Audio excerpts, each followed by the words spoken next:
মাত্র কয়েকশো অযোগ্য বা ওই অস্তিত্বহীন ভোটার একাধিক নির্বাচনী এলাকায় ভোটের ব্যবধান যে বাড়িয়ে দিতে পারে 2020 সালের ফলাফল কিন্তু সেদিকেই ইঙ্গিত করছে।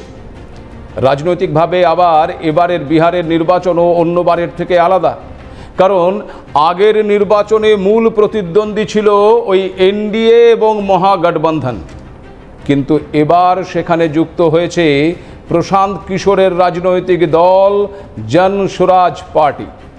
সেদিক থেকে বিহারের এবারের ভোট বহুমুখী হতে চলেছে।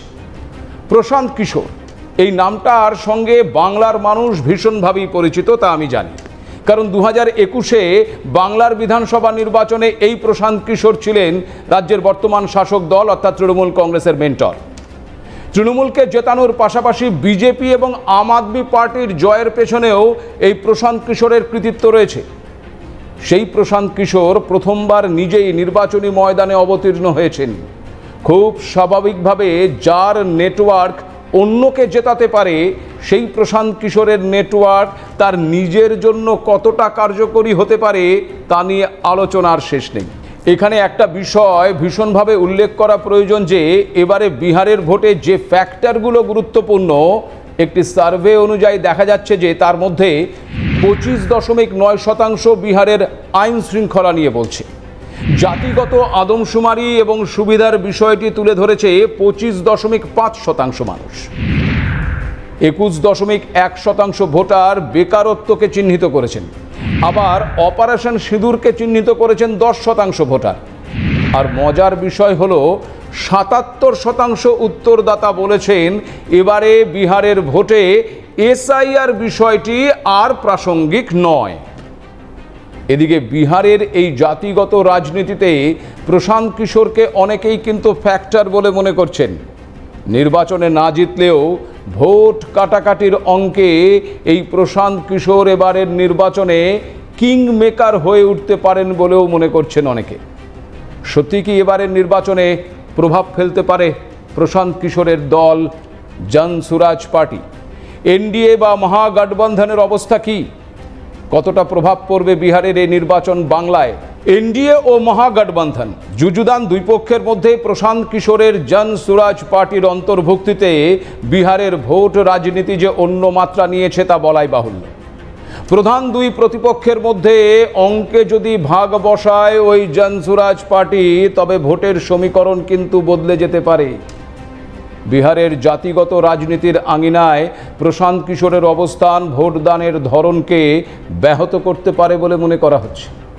ভোট কাটাকাটির খেলায় বড় ভূমিকা নিতে পারে ওই জনসুরাজ পার্টি, কারণ এবারের বিহারের নির্বাচনে সামান্য ভোটের হার এদিক ওদিক হলেই বদলে যেতে পারে সমীকরণটাই। আর সে কারণেই প্রধান দুই প্রতিপক্ষ এনডিএ এবং মহাগঠবন্ধন গুরুত্ব আরোপ করেছে বিহারের কর্মসংস্থান এবং মহিলা ভোটারের দিকে। শুক্রবার গত শুক্রবার এনডিএর ইস্তেহার প্রকাশ করা হয়েছে। সেখানে বিহারের 1 কোটি মানুষকে সরকারি চাকরি দেওয়ার প্রতিশ্রুতি দেওয়া হয়েছে। মূলত যুব সম্প্রদায়ের কথা মাথায় রেখেই বিহারের প্রতিটি জেলায় একটি করে মেগা স্কিল সেন্টার তৈরি করার কথা বলা হয়েছে।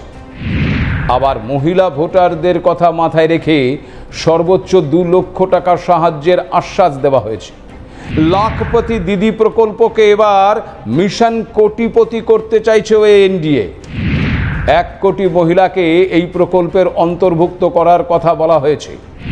অতি অনগ্রসর সম্প্রদায়ের মানুষকে সর্বোচ্চ 10 লক্ষ টাকা পর্যন্ত আর্থিক সাহায্যের আশ্বাসও দেওয়া হয়েছে। অন্যদিকে এবার এই মহাগঠবন্ধন তেজস্বী যাদবকেই কিন্তু মুখ্যমন্ত্রীর মুখ হিসেবে তুলে ধরেছে। আর সে কারণে তাদের ইস্তাহারে তেজস্বী প্রতিজ্ঞা, তেজস্বী প্রাণ এই সমস্ত স্লোগান তুলে ধরা হয়েছে। পাশাপাশি প্রতিশ্রুতির শীর্ষে রয়েছে চাকরি। পরিবার পিছু একটি করে চাকরির জন্য জয়ের 20 দিনের মধ্যে আইন আনার কথা বলা হয়েছে। ক্ষমতায় আসার 20 মাসের মধ্যেই সেই চাকরি বন্টন করা হবে। স্বনির্ভর গোষ্ঠীর মহিলাদের স্থায়ী সরকারি কর্মচারী করার প্রতিশ্রুতি দেওয়া হয়েছে, যাদের মাসিক বেতন হবে 30,000 টাকা। এর পাশাপাশি নারীদের জন্য মাই বহন মান যোজনার কথাও ঘোষণা করা হয়েছে। যে প্রকল্পে মাসিক ২৫০০ টাকা অর্থাৎ বছরে ৩০,০০০ টাকা করে দেওয়ার কথা বলা হয়েছে ওই মহাগঠবন্ধনের ইস্তাহারে। সেই সঙ্গে আবার প্রতিটি পরিবারকে বিনামূল্যে ২০০ ইউনিট বিদ্যুৎ এবং দরিদ্র পরিবারকে ৫০০ টাকায় গ্যাস সিলিন্ডার দেওয়া হবে বলেও দাবি করা হয়েছে ওই মহাগঠবন্ধনের ইস্তাহারে।